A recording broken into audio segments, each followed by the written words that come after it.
Good day everyone! I'm teacher Saji. Today, I'm going to tell you a story about Chechnya. This story is from Anthony Mara. Are you ready?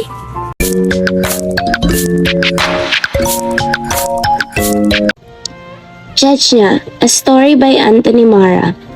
After her sister Natasha died, Sonia began sleeping in the hospital.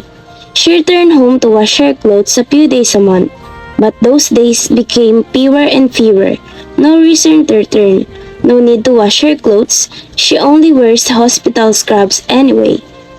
She wakes in a cot in a trauma unit. She sleeps there intentionally, in anticipation of the next critical patients. Some days roused by the shuffle of footsteps, the cries of family members, she stands in a body take her place on the cot, and she works on resuscitation, knowing she is awake because she couldn't dream nothing like this. A man is waiting here to see you, a nurse says. Sonia is still on a cot, rubs the weariness from her eyes. About what?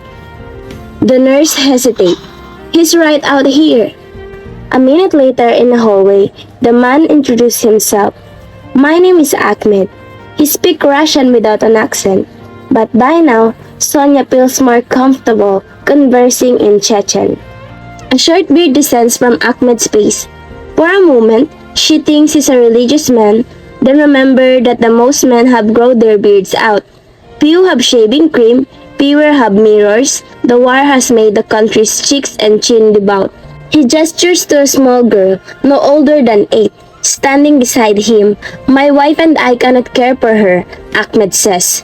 You must take her. This isn't an orphanage. There are no orphanages. The request is not uncommon. The hospital receives humanitarian aid, has food and clean water.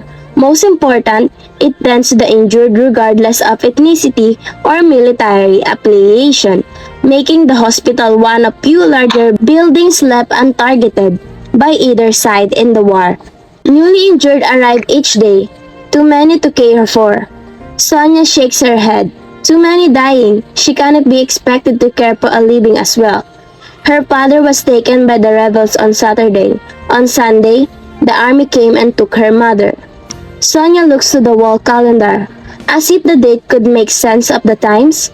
Today is Monday, she says.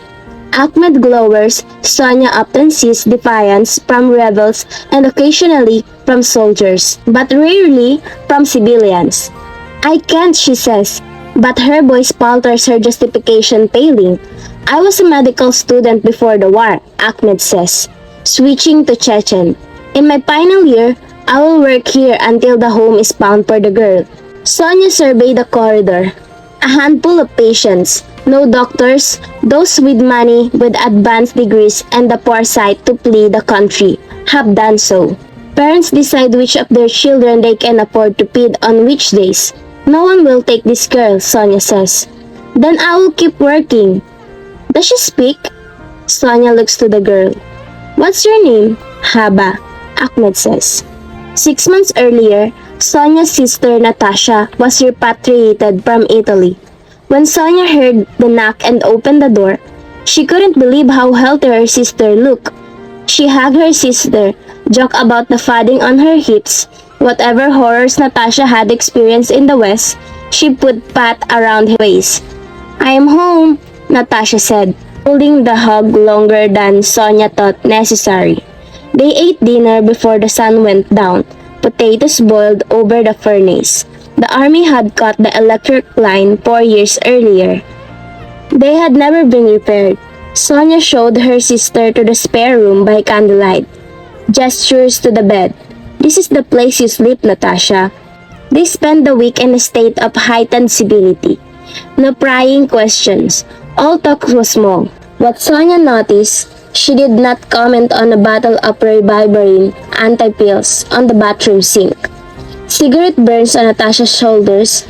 Sonia worked on surgeries, and Natasha's work on sleeping. Sonia brought food home from the hospital, and Natasha ate it.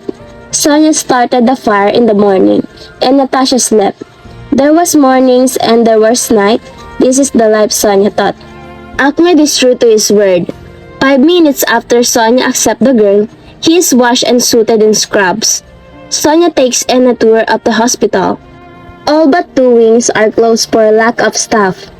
She shows him the cardiology, internal medicine, and endocrinology wards.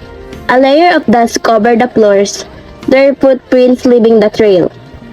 Sonia thinks of the moon landing, how she saw the footage for the first time when she arrived in London. "Where is everything?" Ahmed asks. "Beds, sheets, hypodermics, disposable gowns, surgical tape, film dressing, thermometers, IV bags, forceps, any item for practical medicine use is gone. Empty cabinets, open drawers, locked rooms, closed blinds, tape over window panes, the stale air remain. The trauma and maternity wards, and we're struggling to keep them both open." Ahmed ran his fingers through his beard. "Trauma, that's obvious. You have to keep trauma open. But maternity?" Sonia laughs rings down the empty hall. "I know it's funny, isn't it? Everyone is either fucking or dying." "No," Ahmed shakes his head, and Sonia wonders if he's offended by profanity.